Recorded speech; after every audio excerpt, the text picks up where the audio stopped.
ঘটছে দুর্ঘটনা, তবুও শিক্ষা হয়নি বাস মালিক থেকে যাত্রীদের। নমস্কার, তৃপ্তিপাল কর্মকারের রিপোর্টে সংবাদ পাঠে আমি মন্দিরা মাঝি।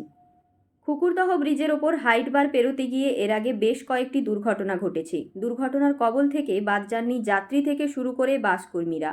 তাতেও হেলদোল নেই বাস মালিকদের। বাসের ছাদে যাত্রীদের চড়ার অবাধ সুযোগ দিচ্ছেন।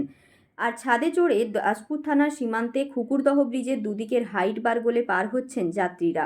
আবারও যে কোনো মুহূর্তে ঘটতে পারে দুর্ঘটনা। এক প্রত্যক্ষদর্শী এই ভিডিও তুলে স্থানীয় সংবাদের দপ্তরে ফোন করে জানান, ওই আজকে যখন আমি দোকানে যাচ্ছিলাম তখন আমি দেখি শিবানী ইন্টারন্যাশনাল বাসের একজন বাস কর্মচারী ওই খুকুরদা ব্রিজের আগে ও হচ্ছে ওইভাবে ছাদে মানে নিজের প্রাণের ঝুঁকি নিয়ে এইভাবে যাচ্ছে। এর আগেও স্থানীয় সংবাদে তো আপনারা অনেকবারই সাবধান করেছিলেন এবং আপনারা ব্যাপারটা মানে প্রশাসনের সচেতনতা এনেছিলেন, কিন্তু ওখানটায় তো সামনেই প্রশাসনের লোকও আছে, কিন্তু ওখানে কোনো রকম তো কোনো হয়নি। আর ওইখানে তো ওই মানে যে ভিডিওতে দেখা যাচ্ছে যেভাবে, ওখানে ওর তো প্রাণ সংশয় ঘটতে পারতো।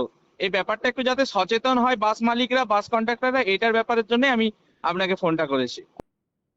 বাস মালিক সংগঠনের নেতা প্রভাত পান বিষয়টি জানার পরই অস্বস্তি বোধ করে বলেন, এই ঘটনা মোটেই কাম্য নয়। আমরা বারবার বাস মালিকদের বাসের ছাদে যাত্রী তোলানামা করতে নিষেধ করে দিয়েছি, তারপরও কেন এই ঘটনা হচ্ছে বুঝতে পারছি না। অন্যদিকে ট্রাফিক পুলিশ জানিয়েছে বাসটিকে চিহ্নিত করে কেস দেওয়ার ব্যবস্থা করা হবে। ঘাটাল মহকুমার সমস্ত খবরের আপডেট পেতে স্থানীয় সংবাদের ফেসবুক পেজ, ইউটিউব চ্যানেল এবং www.ghatal.net এর সঙ্গে যুক্ত থাকুন। নমস্কার।